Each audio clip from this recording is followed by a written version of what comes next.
Front row middle, Dave. Ryan, you ready to declare starting quarterback? Didn't take long. Yeah, again, second weekend. I think probably what we're going to do is, get through the weekend and then on Monday probably make a final decision. But the guys are competing really, really well. I think Justin's practicing at a high level now, and had a nice couple of really good days here. So we'll get through the weekend. We've got to name captains here in the next couple of days as well, and then we'll get back here on Monday and probably have an update for you. But I'd like to make the decision and make the announcement on Monday. How do you feel overall about the position? The guys competing for the top job, depth, just overall, how do you feel about the quarterback position? Good. I feel good. I feel better than I did last week at this time. I think the guys are getting more and more reps under their belt. I do think Justin's taken a stride in the last couple of days, and last week he's moving the team nicely. He's taking care of the ball better than the last couple of days, throwing the ball on time. So improvements there, and leadership is improving. We got a padded practice tomorrow, padded practice on Saturday, and then we'll regroup and then go ahead on Monday. So. Front row right, Austin. Right, just continue with the quarterbacks there. How involved is Chug in that backup race? It seemed like we saw him getting some stuff with the twos a little bit ago. Yeah, Chris has been here now, and for a year and a half, I guess. Or maybe I guess less than that, probably about a year. But it seems longer than that. When you think about last August, I guess he came in. Yeah, but he's been here a while. He knows what's going on. He's actually had a chance to change his body in the off season, and he's done a good job. He's done some really good things. Had a sprained ankle, so he missed a couple practices. But yeah, he's battling. He wants to play. He's not here just to kind of take up a spot. I think his leadership's been good. He's been throwing the ball well, and I've been impressed so far with his approach and how he came into this camp. You talked about the running backs and running back the last couple of times you've been in here. Is part of that just because Master's been out? He seems like a guy who could be top of that list for him. Yeah, hard to tell because he just hasn't practiced very much, and so really don't have an evaluation on him with the spring. And now, he's getting there, but he still isn't full go. You got Mario, and then you got the two young guys. But the biggest thing is going to be ball security in the end. Who do we trust? We give the ball to.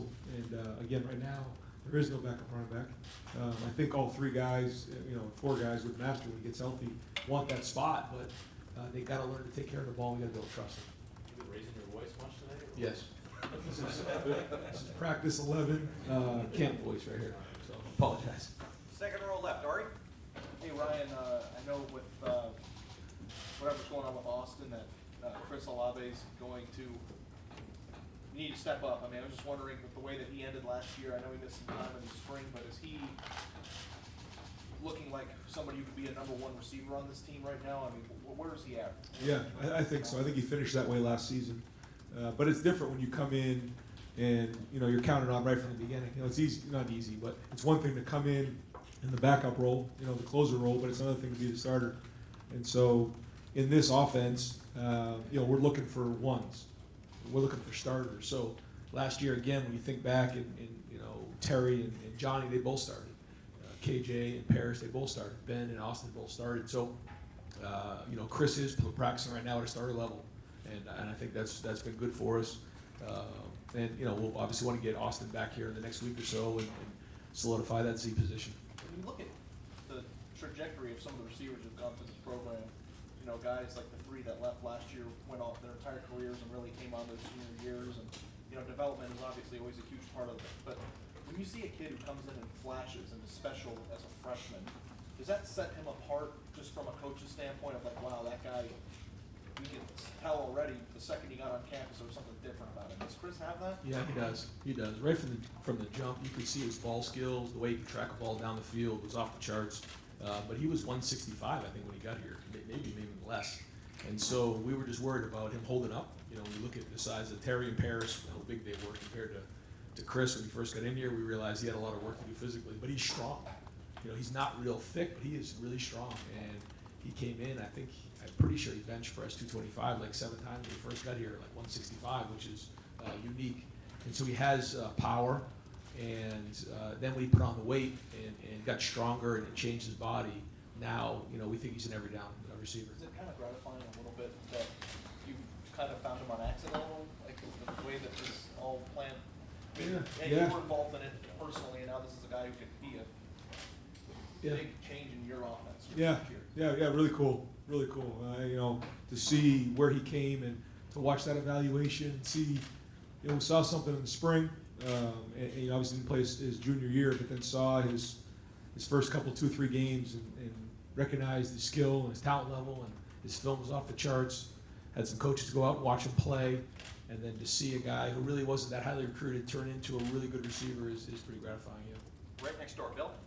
Ryan, when you're trying to evaluate the quarterbacks and how they're moving the offense down the field, just with the way you practice, how much room is there, maybe particularly for a guy like Justin, to sort of use his athleticism and freelance as you're trying to balance, you know, protecting them and managing what little depth you have at that position?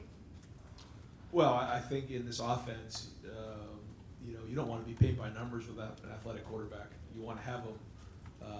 You want him to have the ability to kind of make plays with his feet and ad-lib a little bit, but also stay within the offense. I think that's the key to a guy like that. When you think of the Russell Wilsons of the world and you know, mobile quarterbacks who can create, I think you want to you know, give them the opportunity to play within the offense, but then also, you know, make plays with their feet. And I think Justin, you know, gives us that opportunity. And you know, but at the same time, you know, he's smart. He's going to know when he's going to have to put his pads down and run, and then also when he has to, you know, get down, slide, or get out of bounds, and that's part of playing quarterback. Are you able to get a feel for that, though, with the way, I'm assuming they're wearing the black non-contact jerseys. I know you want to protect these guys. How much of a feel are you able to get for his ability to do that with the way you practice? Do what?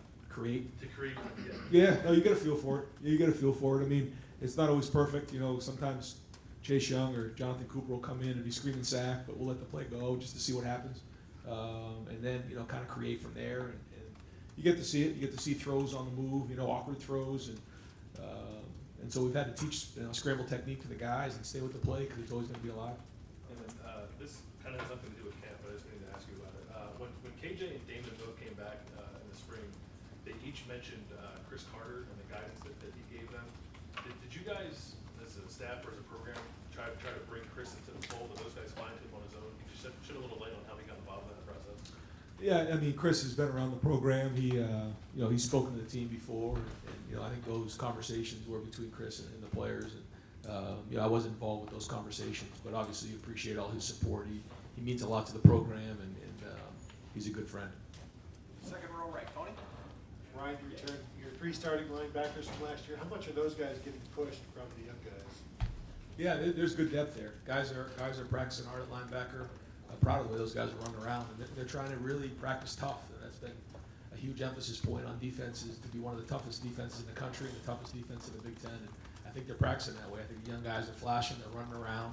The good news for them is that you know, they're all learning the defense for the first time. So they all kind of start at the same level. The experience level is different, but there's some talent there. And so, again, just like any other position, if we can play depth, I think the guys believe that helps.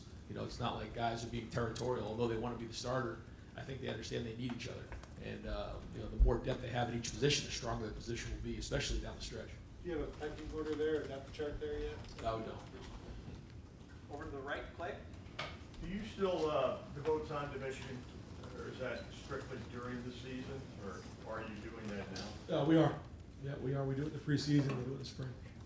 And have you looked ahead at particular teams on this schedule?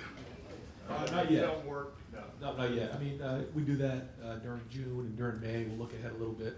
But the first couple of weeks are just based on us trying to get better fundamentally and go against the defense. And then once we get into that third week, we start to kind of look ahead and start getting into scouts. Front row right, Tim.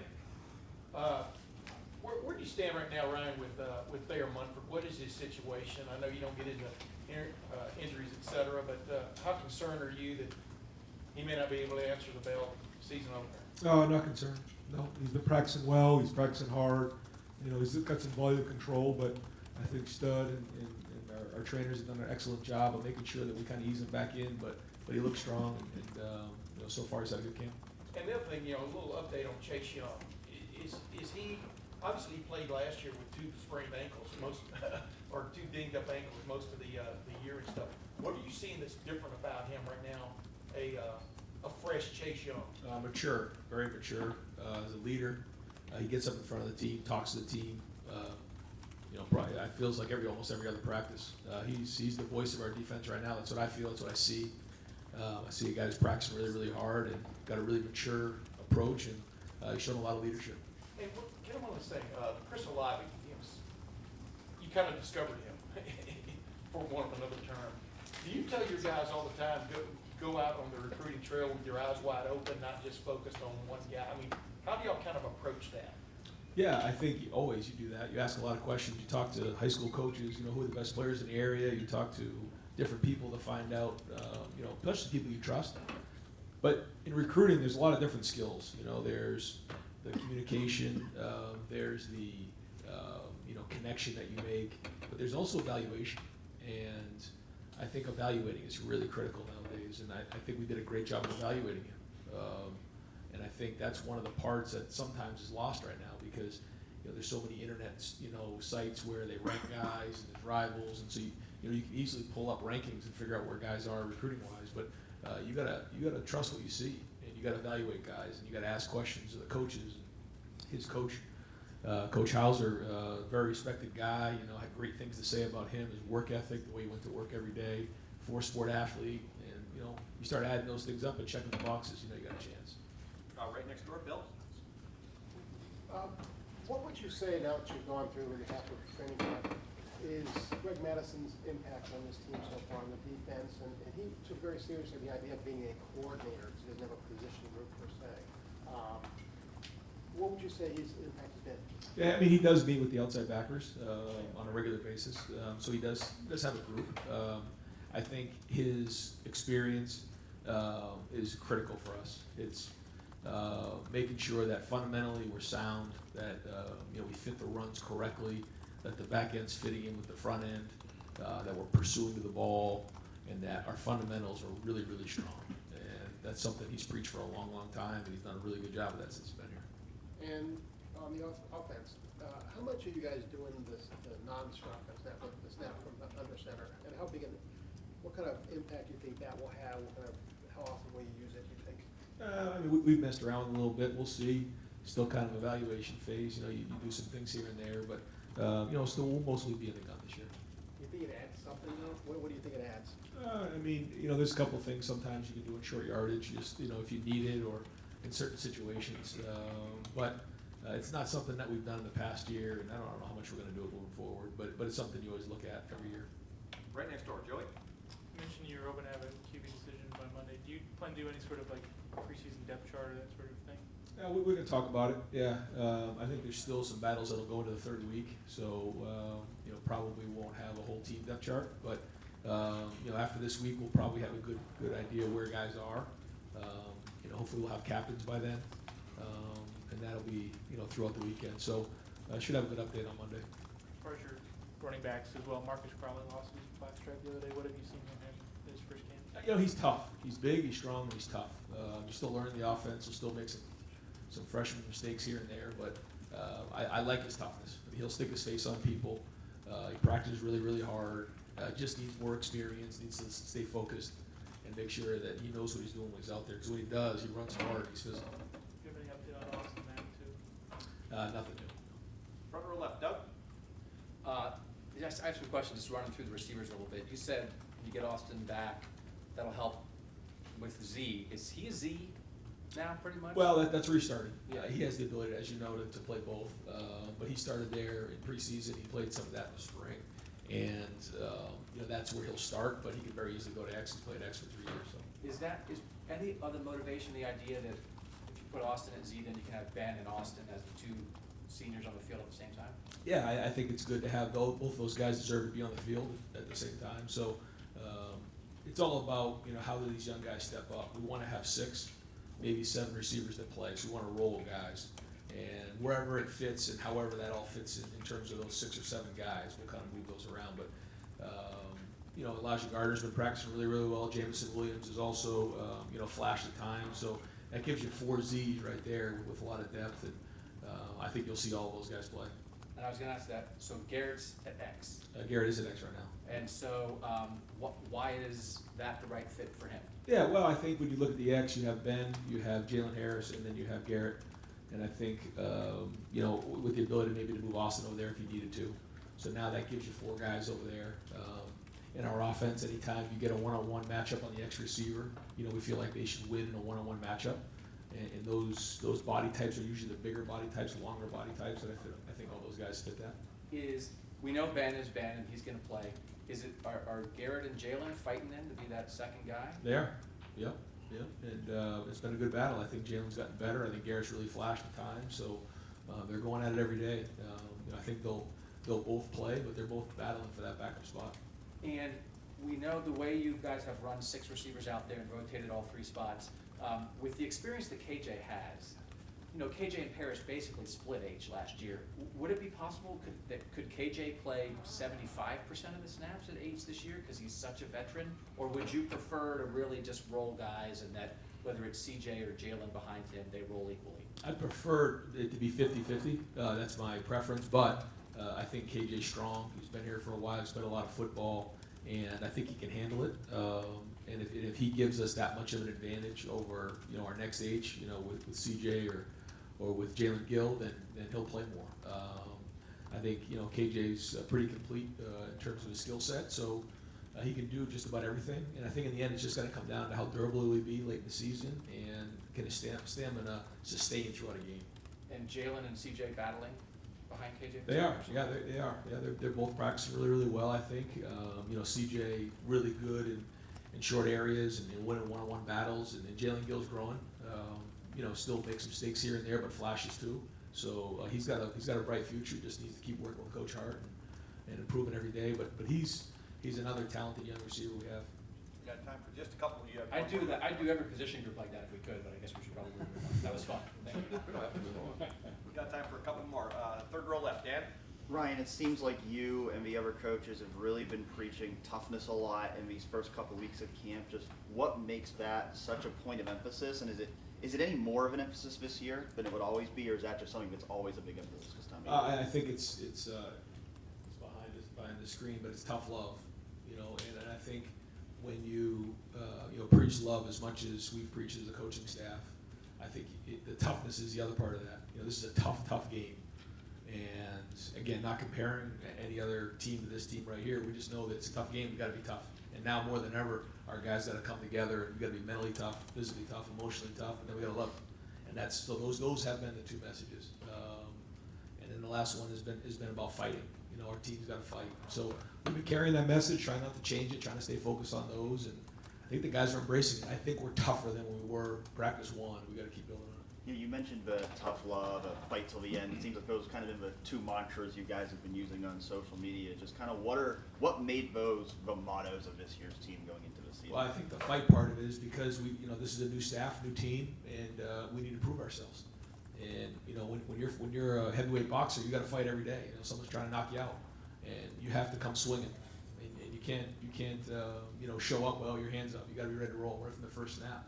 And then you also got to learn how to take a punch. Somewhere along the line, when you go into a fight, you're going to take a punch. How do we handle that? Are we able to handle adversity and not flinch when something goes bad? So talking about those things, and then the toughness part of it, I just think that's what it's going to come down to in the end, because I think we're athletic, I think we're fast, I think we're a good-looking team, but in the end, it's going to come down to toughness. There's going to be tough games on the road. There's going to be tough spots. Maybe it's really hot out. Maybe late in the season, it's a cold game in the rain. How tough are we really going to be? Because I know we're athletic and I know we're fast, but in the end, we've got to be tough. Back row middle, Jared. Right, Ryan, one of these kind of weird questions that the head football coach occasionally gets. This week, the university applied to get a patent for the word, a trademark, for the word "the." And I was wondering, in your role now as the head coach, as you take it over, that's one of those reminders of the size of the university, the scope of the university. Can you just show us a little bit of what you've learned about the lengths the university goes to protect those things, and how you have been instructed to go about that in your role? I don't know if you have a role in that, but what have you learned about that part of the university? Yeah, well, I think the first time it really hit me was when I went on the road and went throughout the country, from the West Coast to the East Coast to the South to the North. And wherever you went, you had your Ohio State Block O on, and people, whether it was in the airports or hotels or whatever, it's the OH or Go Bucks. And you hear it constantly over and over again. And for my family members who wear it all over the country, they just say, I can't believe how many Ohio State people are out there. And I think it just goes to show you the range of what the Ohio State Buckeye Nation really has. And it's amazing to me that. And then also the loyalty and what it means in this area, the tradition. And so, it's obviously an honor to be a part of it. And yeah, I think sometimes when you sit back and look at, what an unbelievable program this has been over the years and what it means to the state of Ohio and then all of Buckeye Nation throughout the country, it really is amazing. And you have to appreciate that. And I got time for one more. Far left, Heather. Hi, back here. How are the quarterbacks splitting up the reps at the starting camp, and has it changed this past week? Some drills we roll them, every 2 or 3 reps. Team drills, Justin's got a lot of reps with the ones, but we try to roll them the best we can and just kind of in and out. And if somebody makes a mistake, if somebody causes a fumble or turns the ball over or anything like that, they got to do a lap. If somebody has a penalty, they have to do a lap. So anytime that happens, a new guy goes in. But that's at every position. So we try to roll the best we can. But for the most part, when the ones have been out there, Justin's been with the ones. Coach, thank you very much.